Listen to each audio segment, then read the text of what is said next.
సందీప్ మనం ఆలోచన ఒకటేమో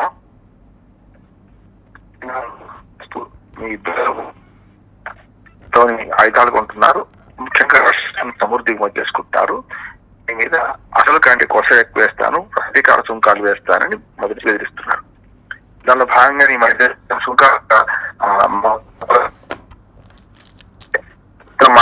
భారతదేశం 25% సుంకాలు వేశారు. అది కేవలం జనరల్ ట్యాక్సెస్. అది కాకుండా ఉక్రెయిన్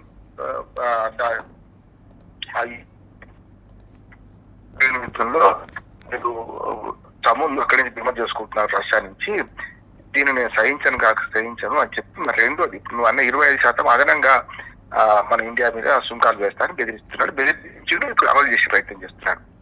సరే రేప ఎల్లుండి కనుక చేస్తా అంటున్నాడు.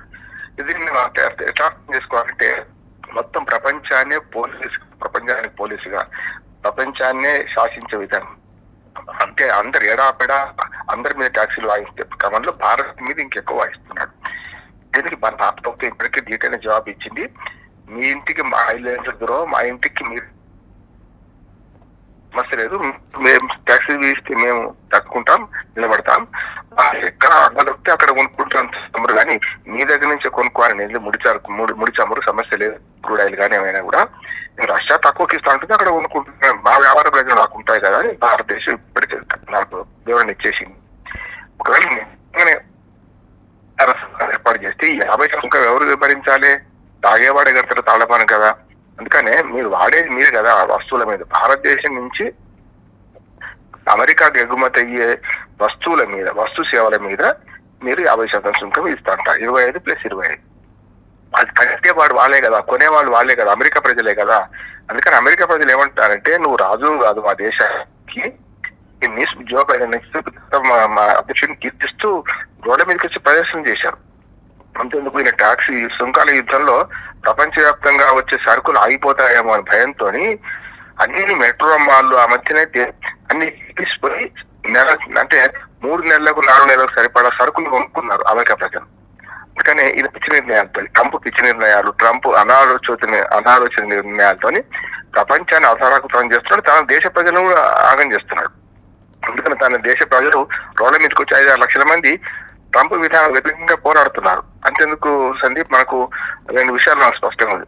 రామస్వామి గారి సలహాదారు ఉన్నారు, భారతీయ మూలాలు ఉన్నాయని, ఆయన తప్పుకున్నాడు ట్రంప్ తో స్నేహం చేయాలని. అంతేందుకు ఎలా అన్నమాట ట్రంప్కి $1,000 చేసిన వాడు పిచ్చి నిర్ణయాలు చేస్తున్న ట్రంప్ అని చెప్పి పక్క తప్పుకోవడమే కాకుండా అప్పుడెప్పుడు సెక్స్ స్కాండల్ కూడా బయట పెడుతూ నువ్వు ఫలానాతో స్నేహం చేసినావు నీ గుట్టుమంటంత రద్దు చేస్తా అన్నాడు. చివరికి ఎలాన్ మస్క్ లాంటి కూడా ట్రంప్ కు వ్యతిరేకంగా ఒక పార్టీని స్థాపించడానికి ప్రయత్నం చేస్తున్నాడు. ఏది రిపబ్లికన్ పార్టీ, డెమోక్రటిక్ పార్టీ 2 ఉన్నాయి. ఈ 2 పార్టీలు నాటకాలు ఆడుతున్నాయి, నేను కొత్త పార్టీని ఏర్పాటు చేస్తా అంటున్నాను.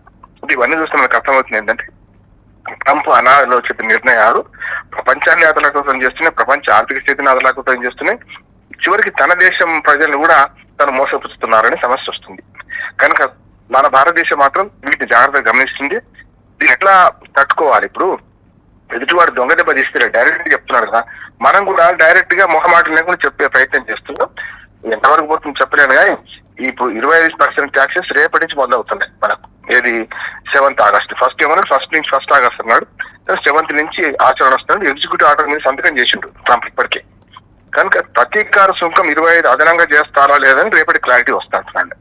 మాటలు చెప్తూ రేపటి నుంచి ప్రతీకార సుంకం వేస్తారా వెయ్యరా అనేది మనకు 25+25 లేకుంటే 25 ఒకటి, ఎందుకంటే అంకె ఒకటే ఉంది కనుక 25 మాత్రమే విధించి రేపటి నుంచి ఊరుకుంటారా, చూద్దాం ఏం జరుగుతుందో.